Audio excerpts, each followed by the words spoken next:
Audio Jungle.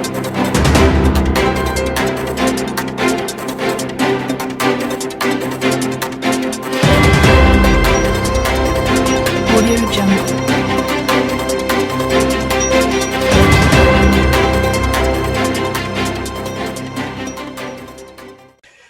Très ravi de vous savoir une fois de plus nombreux à suivre TLR TV, mesdames, mesdemoiselles, messieurs. Bienvenue dans votre émission Droit de savoir.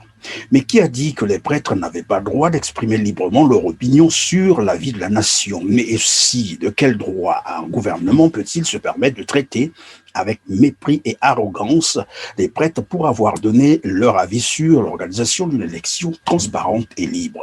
En tout cas, pour tenter de répondre à ces questions, nous recevons une fois de plus sur notre plateau M. Modeste Boukadia, que vous connaissez très bien, président du CDRC, le Cercle des démocrates et républicains du Congo. Bonjour M. Boukadia. Bonjour M. Perrin.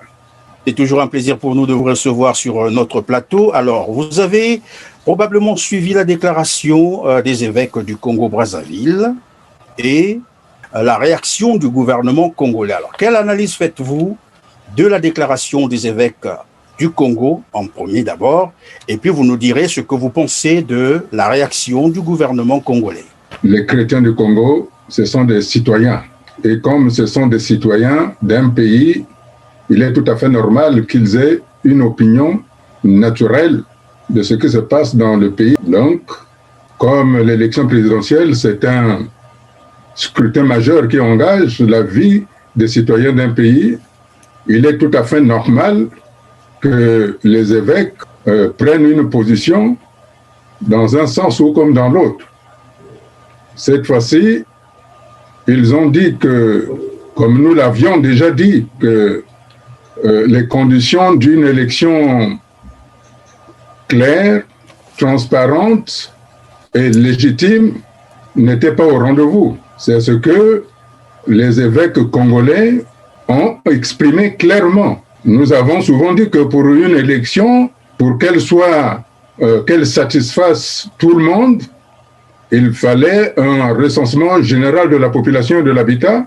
Il fallait que tous les citoyens congolais aient accès aux cartes nationales d'identité, aux cartes d'électeurs et enfin, le recensement général de la population permettrait donc de mettre en place les listes électorales fiables. Or, toutes ces conditions n'existent pas. Il est tout à fait normal pour un corps comme l'Église, comme les églises, de donner le point de vue pour garantir tout dérapage. C'est pour ça que je dis qu'ils ont eu raison, parfaitement raison, de donner leur point de vue. D'ailleurs, ils ne sont pas les seuls, puisqu'il y a au début certains qui sont devenus des candidats qui disaient que les conditions d'une élection fiable n'étaient pas au rendez-vous. C'est la raison pour laquelle la plateforme IDC, FROCAD G3M,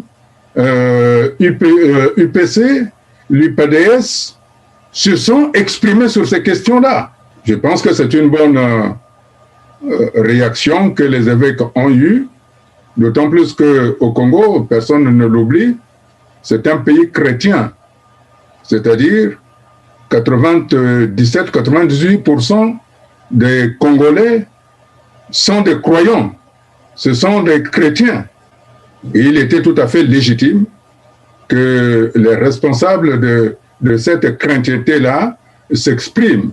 C'est le contraire qui aurait été étonnant que ceux qui apportent la parole de sagesse et de paix au Congo ne puissent s'exprimer sur une question majeure telle que l'élection présidentielle de mars 2021 qui est déjà contestée par quasiment les 3/4 de la population, puisque l'Église, qui représente à peu près 97-98% de la population, quand elle s'exprime ainsi, ce sont les 98% de la population qui s'expriment contre cette tenue des élections présidentielles. Monsieur Boukadia, nous savons que sous d'autres cieux, les évêques, les églises s'expriment, donnent leurs avis sur la vie de la nation. Mais qu'est-ce qui justifie finalement cette adversité entre le régime actuel du Congo-Brazzaville et l'Église catholique? Et cette affaire a commencé depuis fort longtemps. L'histoire du Congo le divorce entre l'État, ou plus précisément entre le PCT et l'Église, ne date pas d'aujourd'hui. N'oubliez pas que le PCT, c'est un parti issu de l'Union soviétique, où on disait que l'Église était le pium du peuple. Donc, ces gens qui constituent le Parti congolais du travail sont encore à l'ère de l'Union soviétique, avec le Parti communiste soviétique. Donc, ils n'ont jamais changé dans leur tête. Or, de par ailleurs, que ce soit en Afrique ou en Europe, en Occident, la voix de l'Église est entendue par les responsables politiques. Cela ne veut pas dire qu'au Congo, l'Église se mêle de la politique, ils donnent leur avis. Que ce soit par exemple en RDC, en République démocratique du Congo, ou au Centrafrique, ou au Gabon, ou en France, ou aux États-Unis d'Amérique. L'Église est consultée et c'est le seul pays au Congo où cette Église apparemment est considérée comme étant le diable. En réalité, le problème du PCT par rapport à l'Église, c'est que l'Église apporte, éclaire ce que doit être un pays, et le PCT est contre l'avènement d'un pays unifié. C'est ça ce qui pousse le Parti congolais du travail à martyriser la religion au Congo-Brazzaville. Pourtant, le même responsable, le même président du parti, c'est-à-dire M. Sassou, est coutumier d'aller aux offices à la cathédrale de Brazzaville. Ce même président qui fait traiter les évêques de Cabri a fait construire quand même une grande cathédrale au nom de sa fille. Ça veut dire qu'il y a une ambiguïté dans l'appréciation ou dans le comportement du PCT de M. Sassou vis-à-vis de l'Église. Oui, M. Boukadia, comment vous avez apprécié cette manière de traiter les évêques du Congo, de Cabri, lorsqu'on sait que l'Église catholique a payé, mais vraiment, le prix lourd sous ce régime? On craint que les mêmes crimes se reproduisent. Comment vous avez apprécié cette manière de traiter les évêques d'un pays de Cabri? J'étais très choqué, ahuri qu'un porte-parole d'un gouvernement traite des personnes éminentes qui ont fait des études très poussées de Cabri. Je comprends maintenant pourquoi le 22 mars 1977, on a tué le cardinal Émile Biayenda.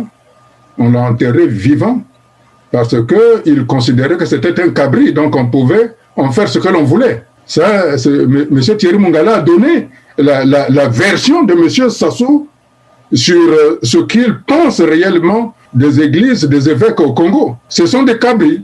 C'est-à-dire on peut les égorger, on peut les tuer, on peut les torturer. Et je suis même étonné que ce monsieur-là, Thierry Mungala, je crois que c'est lui, et soit encore membre, porte-parole du gouvernement, après avoir insulté des gens comme ça. Vous voyez, vous savez, monsieur Perrin, cette sortie de monsieur Thierry Mungala, c'est parfois pour faire plaisir au prince. Quand un porte-parole du gouvernement traite ainsi des prélats, c'est qu'il y a le feu au lac. Ils ne savent plus comment faire. Ils savent que la voie qu'ils empruntent de cette élection est dangereuse. Mais par contre, ce que je n'ai pas compris, et je le pensais intelligent, monsieur Thierry Mungala, il a vite oublié que les réserves émises par les évêques étaient pour aider monsieur Sassou en lui disant « Attention, là où vous allez vers un mur qui va vous tomber dessus. » Vous savez, nous avons appelé à la désobéissance civile le 21 mars. Même si je sais que les élections où il a déjà bourré les urnes sera le 17 mars avec les militaires. Mais nous avons dit que le 21 mars, il va y avoir un variant du virus, du coronavirus qui s'appelle Sassou. Et donc, nous avons demandé à la population de rester chez soi pour ne pas attraper ce virus-là. Ça veut dire qu'à l'issue du 21 mars, il risque d'y avoir la vindicte populaire. Et s'il y a cette vindicte populaire, il n'y aura pas beaucoup de choix possibles. C'est pour ça que les églises, les évêques des hommes sages ont attiré la sonnette d'alarme pour dire à M. Sassou, il est mieux de rassembler les Congolais autour d'un dialogue ou d'une conférence afin d'apaiser le pays. C'est en fait une pêche que les évêques tendaient à M. Sassou. Mais c'est ce monsieur-là qui n'a pas compris ce message-là pour venir insulter des évêques à RFI, donc insulter les gens devant l'opinion internationale. Ça ne se fait pas. Je pense que M. Sassou devrait tirer des conséquences de la sortie de Thierry Mongala, qui n'honore pas l'intelligentsia congolaise. C'est une grande faute, une faute grave, une faute lourde. Vous savez ce qui se passe en Occident. Vous avez vu les caricatures de Mahomet par Charlie Hebdo. Vous avez vu le déferlement de violence. M. Thierry Mongala oublie que le fait d'avoir traité des prélats de Cabré, il y a des fanatiques religieux aussi là-bas au Congo. Je pensais que c'était un homme avisé, mais je me suis rendu compte que c'est quelqu'un qui n'a aucune considération en dehors de se vautrer pour sa propre personne. Mais monsieur Boukadia, est-ce qu'on peut interpréter la réaction de Thierry Mongala comme celle de quelqu'un vraiment apeuré par un événement probablement annoncé par les évêques, puisque plus loin, il dit, pour lui, la déclaration des évêques veut dire que les prêtres, en fait, les chrétiens ne veulent plus voir Sassou Nguesso au pouvoir. Est-ce que c'est la même interprétation que vous avez eue ou c'est de la même manière que vous avez compris cette déclaration? Non, moi je n'ai pas entendu ça, M. Perrin. Moi je n'ai pas entendu ça. J'ai entendu que les évêques, au nom de l'Église tout entière, émettaient des réserves très sérieuses sur l'organisation des élections, c'est-à-dire sur la transparence. Tout le monde est conscient qu'il n'y a jamais eu de recensement général de la population de l'habitat. Comment peut-on établir les listes électorales? Tout le monde sait très bien que la quasi-totalité des Congolais n'ont pas de carte d'identité au Congo, que ce sont les étrangers à qui l'on donne des cartes d'identité, des cartes d'électeurs. Mais ce ne sont pas ces étrangers-là qui vivent le quotidien du Congo. Ce ne sont pas ces étrangers-là qui doivent travailler pour que le Congo se développe. Ce sont les Congolais. Or, les Congolais sont exclus d'un processus aussi important que l'élection présidentielle où il n'y a jamais eu de recensement général de la population. Vous savez, moi, je serais candidat. Si le recensement général de la population avait été réalisé et si les Congolais avaient leur droit de posséder une carte d'électeur et une carte d'identité afin d'avoir les listes électorales fiables. Voilà les conditions qui manquent, qui ont poussé les réserves des prélats. On peut dire que M. Thierry Mongala a compris de travers, c'est cela? Non, ce n'est pas qu'il a compris de travers, hein. M. Perrin. Si. C'est un homme, vous savez, son père était proche des curés, hein. Donc c'est quelqu'un qui comprend le langage des curés.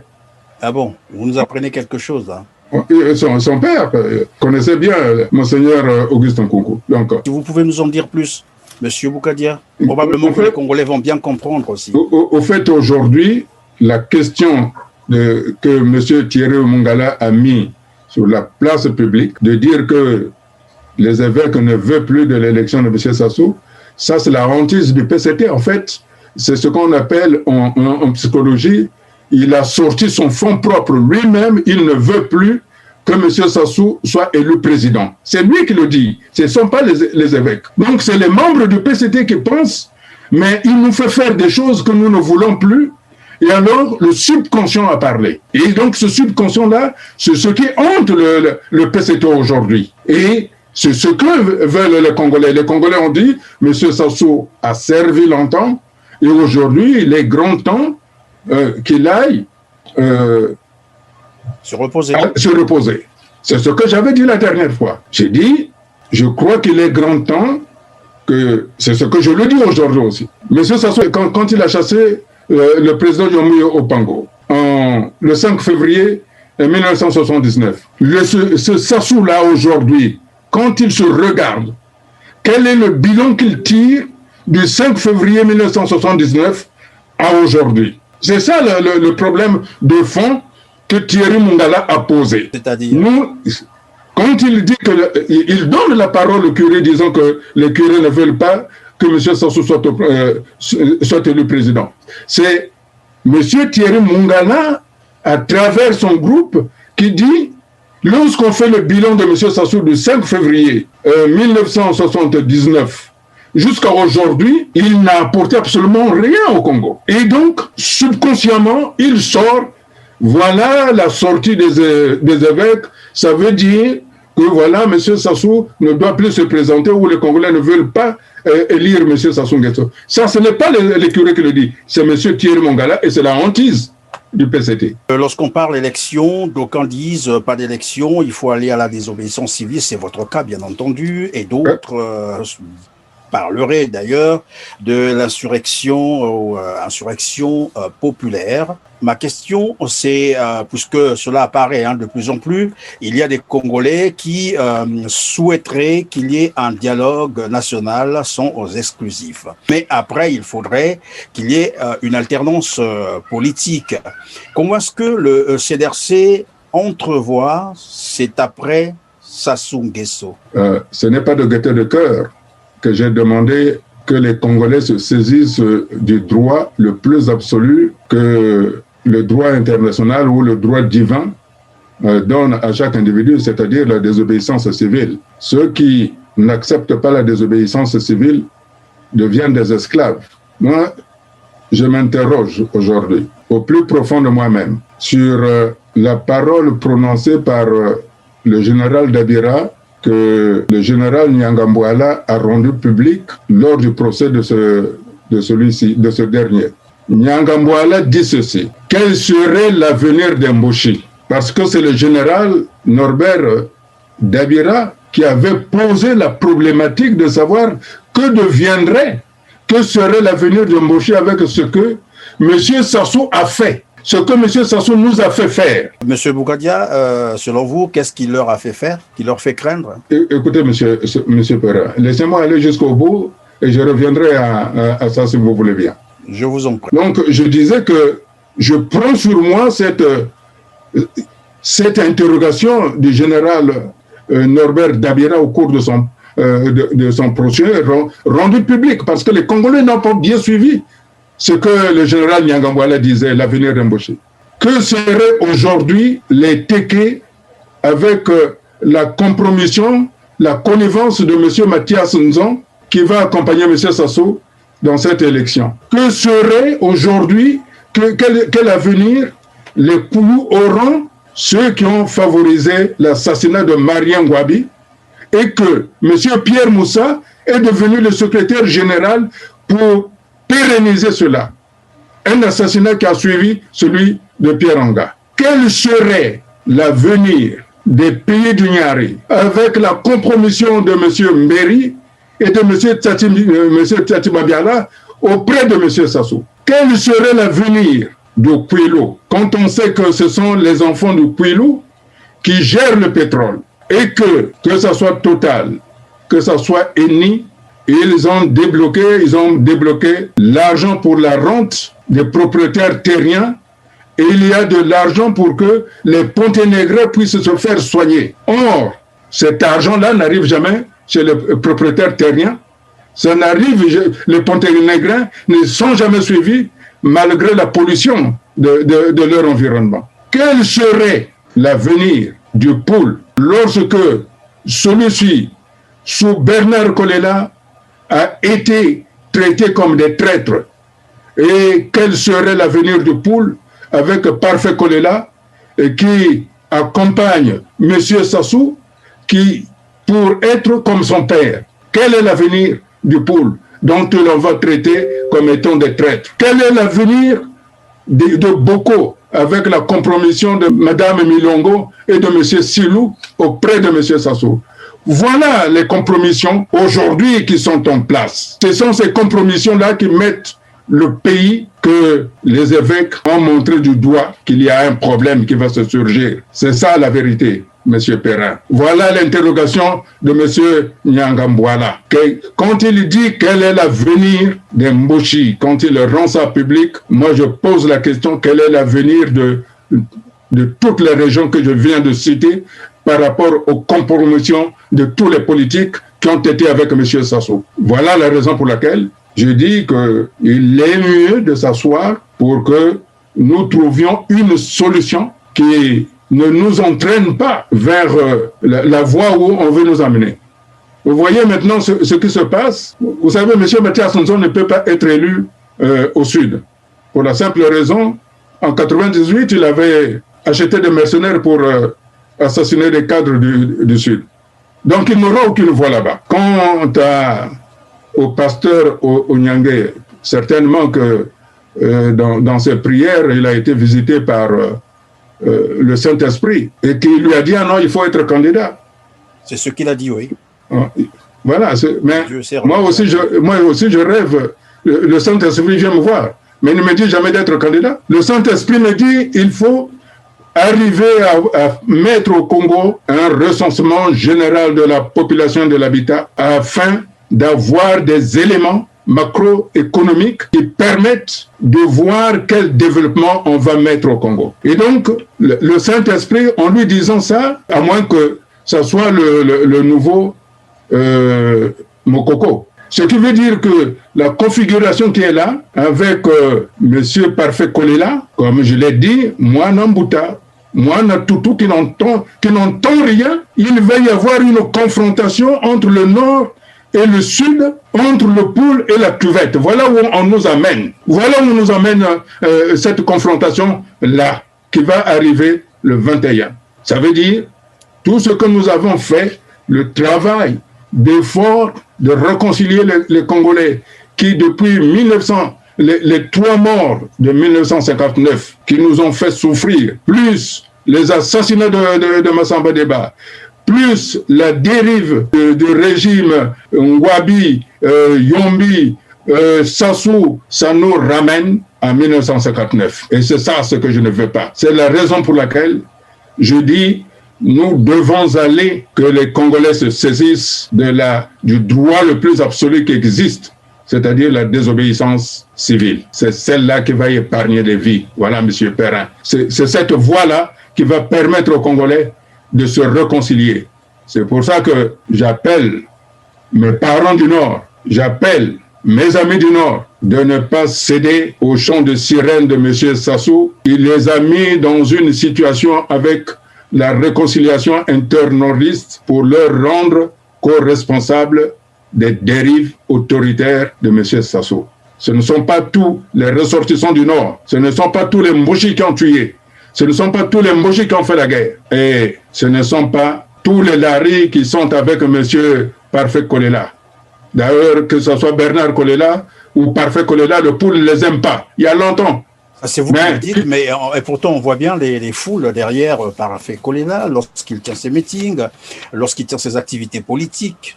Mais monsieur Perrin, vous semblez oublier qu'il y a des intégristes partout. Qui sont ceux qui sont allés tabasser le frère de l'évêque de l'évêque? Ce ne sont pas les intégristes de monsieur Sassou.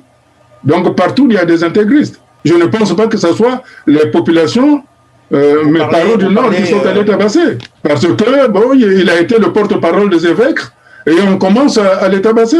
Vous voyez la cruauté de ce pouvoir? Non content d'avoir assassiné en enterrant vivant un cardinal, un évêque qui parle, on va tabasser sa famille. Et vous voulez qu'on aille à l'élection présidentielle avec ça? Non, j'avais dit qu'il était temps que tout le monde se ressaisisse. Je pèse bien mes mots, que tout le monde se ressaisisse. Nous souhaitons avoir des élections libres et transparentes. Dès lors où les conditions indispensables de ces élections-là seront sur la table, à savoir le recensement général de la population et de l'habitat, qui va permettre à ce que les Congolais, sur l'ensemble des territoires et les cartes nationales d'identité, pour les identifier, pour que les Congolais en âge de voter puissent avoir des cartes d'électeurs et enfin établir des listes électorales fiables. C'est dans cette perspective-là que je me place et que je serai candidat. C'est ça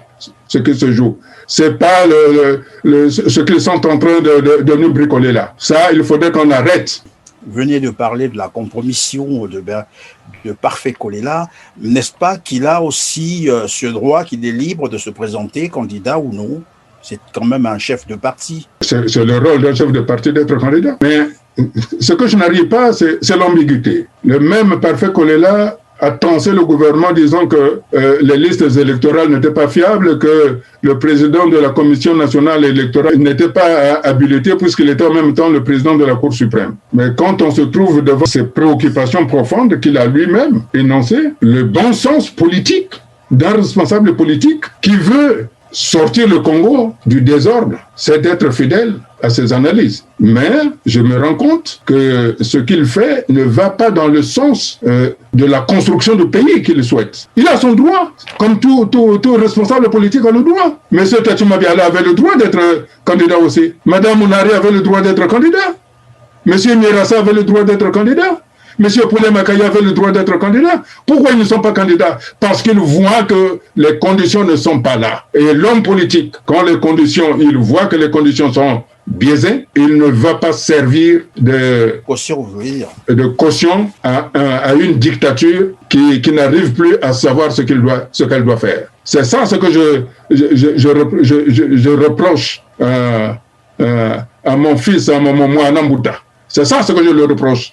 Quand je dis que ce n'est pas bon, c'est pas bon. Parce que lui, au 22 mars, si ces intégristes manifestent, M. Sassou va déployer ce qu'il sait faire. M. Parfait Kolela ira où? Il ira à l'ambassade du Congo. Parce que c'est un Français. Mais il va faire tuer des gens. Mais le Congo a besoin de cette jeunesse-là. Si véritablement il voulait sauver le Congo. En 2016, il avait dit qu'il était sorti premier. C'est là où il aurait pu faire exercer l'ensemble de ses droits. Pourquoi il ne l'a pas fait? Il joue le rôle du cheval de Troie pour permettre à M. Sassou de rentrer dans le pool et de parfaire ce qu'il sait faire. Mais je suis sûr que, vous savez, l'avantage aujourd'hui, c'est que ce soit dans la partie nord du Congo, que ce soit dans la partie sud du Congo, tout le monde est fatigué de cette dictature. C'est pour ça que nous devons nous retrouver ensemble, tous partis politiques confondus, tout mouvement associatif confondu, ainsi que les organisations de défense des droits de l'homme, que nous devons être en harmonie avec la déclaration des évêques qui est salvatrice. C'est la voie qu'il nous faut suivre. Cette voie-là, c'est celle qui va sauver des vies humaines. Oui, M. Boukadia, jusqu'où pourront aller les évêques, selon vous? Parce que dans le passé, nous avons suivi aussi ce genre de déclaration, mais après, c'est resté lettre morte. Moi, je ne suis pas pour mettre l'huile sur le feu. J'aime trop mon pays pour le brûler. Je pense que les évêques sont conscients que cette déclaration-là, ils l'ont fait en connaissance de cause. Ils ont vu que les conditions d'une tenue des élections n'étaient pas requises. Quand les évêques parlent, ce sont les chrétiens. Donc, les chrétiens ont bien compris que le 21, il ne faut pas aller voter puisque les évêques ont dit, les conditions ne tombent pas là. Si vous allez voter, c'est pour gagner quoi? Donc, je pense que les évêques aujourd'hui ont montré la voie au peuple congolais de s'abstenir, de sortir dans la rue. Et j'appelle fermement les mamans et les papas qui disent « Ah non, moi je dois aller vendre au marché parce que il faut que je mange, je n'ai pas d'argent. » Vous avez été confinés le 24 décembre. Vous avez été confinés du 31 décembre au 1er janvier. Vous n'êtes pas mort de faim. Alors, le 21 mars, écoutez la voix des évêques. Écoutez la voix pour sauver le Congo. Vous devez rester chez vous. Quand les évêques disent que les conditions ne sont pas réunies pour une élection crédible, ils disent c'est pas la peine de déplacer nos ouailles pour se faire tuer. Voilà ce qu'ils disent. Mais pourtant, dans le même temps, M. Boukadia, les évêques sont en train de préparer 4000 observateurs pour suivre les élections. Je crois que là, il y a un contraste, non? Non, je ne pense pas qu'il y ait un contraste. Vous savez, vous êtes des journalistes.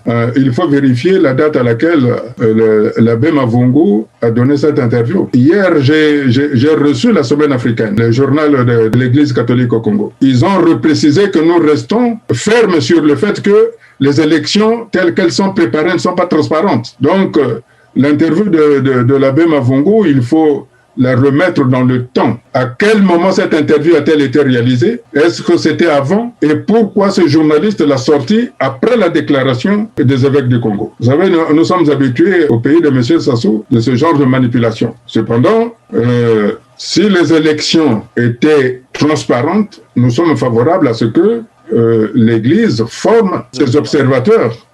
Parce que ces observateurs-là de l'Église ne seraient pas soudoyés, alors que les observateurs des partis politiques sont soudoyés. Donc c'est pour ça que c'est une bonne chose que l'Église forme des observateurs dans la mesure où l'élection est transparente, c'est-à-dire qu'on organise une véritable élection. Dans le cas contraire, je ne vois pas l'intérêt. Merci, Monsieur Boukadia. Nous sommes arrivés à la fin de notre émission. Vous avez quelques secondes pour conclure. Écoutez, aujourd'hui, j'appelle le peuple congolais à être en face de son destin. Nous avons souffert depuis la proclamation de la République en 1959. Nous avons souffert de la République socialiste incarnée par le président Massamba Deba. Nous avons souffert alors que nous souffrons sous Massamba Deba, il y avait de l'espoir apporté par le président Marion Ngouabi. Le peuple était soulagé. Et puis par la suite, il a été assassiné. Nous avons souffert pendant la période où on nous disait vivre durement aujourd'hui pour mieux vivre demain. Mais jusqu'à présent, le demain n'est jamais demain. Nous avons eu de l'espoir quand Sassou a pris le pouvoir le 5 février 1979, qui s'est finalement délité. Il y a eu un grand espoir avec la conférence nationale souveraine. Malheureusement, tout n'a pas été parfait. Nous avons eu de l'émotion lorsque, pour la première fois, on a élu un président au suffrage universel direct en la personne du président Pascal Lissouba, qui avait un bon projet. Mais, incompris par les siens, il y a eu des dérives qui nous ont laissé des cicatrices. Il y a eu, au moment du coup d'État, une folie, disant qu'il devait y avoir une renaissance. Malheureusement, M. Sassou a fait pire. Et aujourd'hui, c'est l'heure que les Congolais regardent devant. Ce qui est important, ce n'est pas l'élection de mars 2021. Ce qui est important, c'est l'après-Sassou. Que va devenir le Congo de l'après-Sassou? C'est là où j'invite les Congolaises et les Congolais à réfléchir sur l'après-Sassou, car ce sont eux qui seront les bâtisseurs de ce nouveau Congo. Ce sont eux qui vont faire renaître le Congo tel que nous désirons qu'il soit. C'est à ces Congolais-là, ce sont ces Congolais qui doivent décider le 21 mars ce que va devenir le Congo. Nous ramener vers la guerre de 1959 où nous projeter dans le futur le nord et le sud, le centre et l'ouest, où nous pourrions être fiers d'être Mboshi, d'être Kouyou, d'être Makwa, d'être Nsangui, d'être Vili, d'être Bembe, d'être Kokuya, d'être... bref, c'est à cela que j'appelle le peuple congolais à se projeter ensemble avec eux. C'est vrai que j'ai parlé de 2 secondes pour la fin, mais je suis tenté de vous poser la question. Vous parlez avec une ferme conviction. Pour vous, le 21 mars, Sassou, le régime Sassou s'arrête là et on redémarre un nouveau Congo. J'ai bien envie de savoir les éléments qui vous poussent à le dire. Mais Monsieur Perrin, la vision d'un homme politique, c'est aller de l'avant. J'ai l'ambition de réunir l'ensemble des Congolais pour cette belle nation à construire ensemble avec eux. Vous savez, l'avantage chez nous, dans le sud, les gens parlent, mais au nord, les gens ne parlent pas. Mais vous ne savez pas ce qui se passe. Moi, je suis convaincu que le 21, il va y avoir un tsunami. Et ce tsunami-là, c'est celui qui va nous permettre à ce que le parfum de liberté flotte à jamais sur le sol congolais. Monsieur Sassou, quoi qu'il ait fait, il faudrait qu'il comprenne que le temps de la renaissance du Congo est arrivé. Comme l'Église, la plateforme IDC, FROCAD, UPC, l'UPADS, déjà depuis longtemps le CDRC ainsi que l'Église demandent un dialogue sous l'égide des Nations Unies.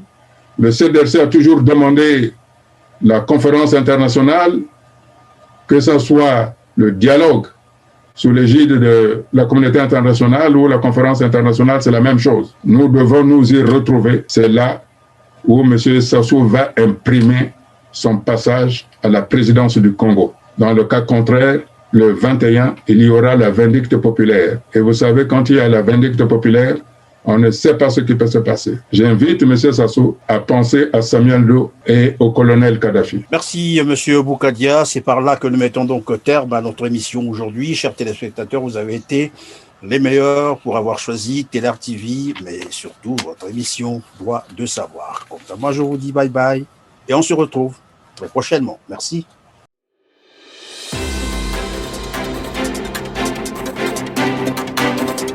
Audio Jungle.